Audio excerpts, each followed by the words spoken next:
चावल का दाना। एक भिखारी एक दिन सुबह अपने घर के बाहर निकला। त्योहार का दिन है। आज गांव में बहुत भिक्षा मिलने की संभावना है। वो अपनी झोली में थोड़े से चावल दाने डालकर बाहर आया। चावल के दाने उसने डाल लिए हैं अपनी झोली में, क्योंकि झोली अगर भरी दिखाई पड़े तो देने वाले को आसानी होती है। उसे लगता है कि किसी और ने भी दिया है। सूरज निकलने के करीब है। रास्ता सोया है।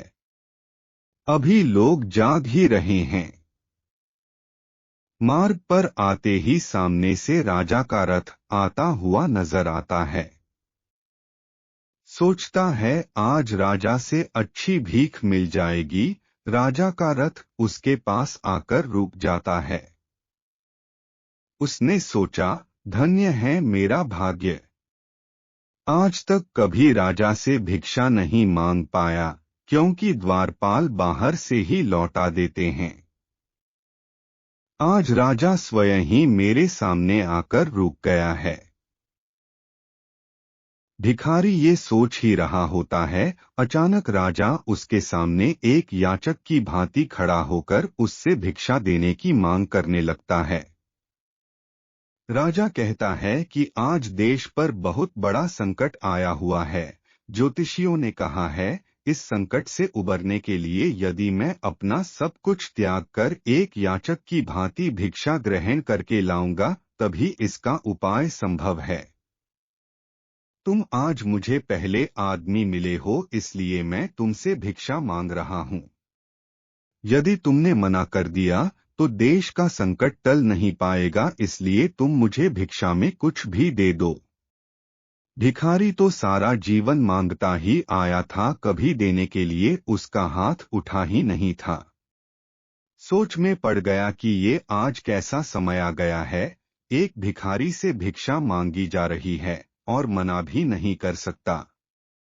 बड़ी मुश्किल से एक चावल का दाना निकालकर उसने राजा को दिया। राजा वही एक चावल का दाना ले खुश होकर आगे भिक्षा लेने चला गया। सबने उस राजा को बढ़ बढ़कर भिक्षा दी, परंतु भिखारी को चावल के दाने के जाने का भी गम सताने लगा। जैसे तैसे शाम को वह घर आया। भिखारी की पत्नी ने भिखारी की झोली पलटी तो उसमें उसे भीख के अंदर एक सोने का चावल का दाना भी नजर आया। भिखारी की पत्नी ने उसे जब उस सोने के दाने के बारे में बताया तो वो भिखारी छाती पीट के रोने लगा। जब उसकी पत्नी ने रोने का कारण पूछा तो उसने सारी बात उसे बताई। उसकी पत्नी ने कहा, तुम्हें पता नहीं कि जो दान हम देते हैं वही हमारे लिए स्वर्ण है। जो हम इकट्ठा कर लेते हैं वो सदा के लिए मिट्टी का हो जाता है। उस दिन से उस भिखारी ने भिक्षा मांगनी छोड़ दी और मेहनत करके अपना तथा परिवार का भरण पोषण करने लगा।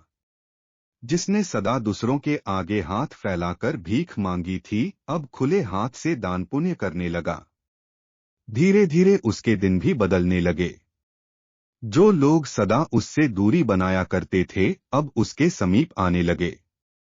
वो एक भिखारी की जगह दानी के नाम से जाना जाने लगा। शिक्षा।